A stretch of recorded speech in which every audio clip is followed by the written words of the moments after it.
এক ছিল ঘন জঙ্গল। সেই জঙ্গলে থাকত এক চালাক শিয়াল আর ছোট্ট এক খরগোশ।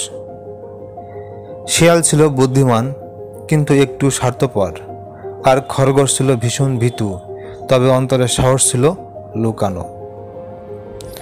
একদিন দুপুরবেলা খরগোশ ঘাস খেতে খেতে হঠাৎ শিয়ালের সামনে পড়ে গেল।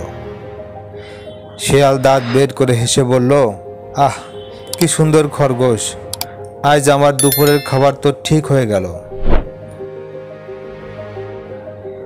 খরগোশ ভয়ে কাঁপতে কাঁপতে বলল, আমাকে খেও না দয়া করে, আমি তোমাকে একটা গোপন কথা বলবো। শিয়াল কৌতূহলী হয়ে জিজ্ঞেস করলো, কি কথা? খরগোশ চোখ বড় বড় করে বলল, জঙ্গলের গভীরে একটা গুপ্ত ধন লুকানো আছে, যে ধন পাবে সে হবে রাজা। শিয়ালের লোভ হলো, সে বলল, চলো আমাকে নিয়ে চলো সেই গুপ্ত ধনের কাছে।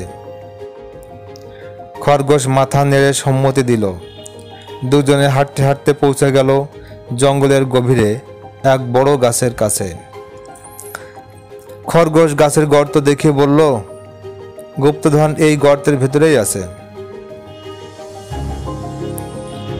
শিয়াল লাফ দিয়ে গর্তে ঢুকে গেল, কিন্তু ওটা ছিল শিকারীদের ফাঁদ।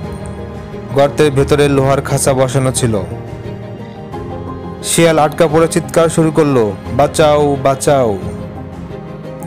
খরগোশ দূর থেকে দেখে হেসে বলল, শিয়াল ভাই, চালাকি সবসময় অন্যের ক্ষতি করার জন্য ব্যবহার করলে একদিন নিজেকেই ফাঁদে ফেলবে। বুদ্ধি যদি কাজে লাগে তবে তা হওয়া উচিত সবার ভালোর জন্য।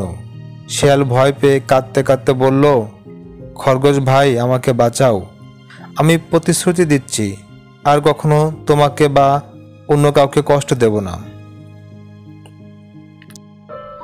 খরগোশ একটু ভেবে লোহার খাঁচার দরজা খুলে দিল।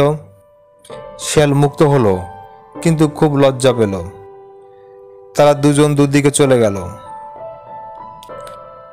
অনেক দিন পর হঠাৎ জঙ্গলে আগুন লেগে গেল। সব পশু পাখি ভয়ে দৌড়াতে লাগলো। শিয়াল পালাতে যাচ্ছিল, কিন্তু দূরে দেখলো খরগোশ গর্তে পড়ে আছে, পাশে আগুন লেগে গেছে।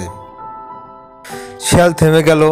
সে নিজের শরীর দিয়ে আগুন ঠেলে খরগোশকে বের করে আনলো গর্ত থেকে। খরগোশ অবাক হলো। সে বলল, তুমি তো আমাকে খাওয়ার জন্য তাড়া করতে, আজ আমাকে বাঁচালে কেন? শিয়াল মাথা নিচু করে বলল, আজ বুঝলাম বন্ধুত্ব আর দয়া ছাড়া এই জঙ্গলে কেউ টিকে থাকতে পারে না। তো বন্ধুরা, এমন সুন্দর সুন্দর ভিডিও দেখতে হলে আমাদের চ্যানেলটি লাইক করুন, সাবস্ক্রাইব করুন এবং বেল বাটনে চাপ দিন। ধন্যবাদ।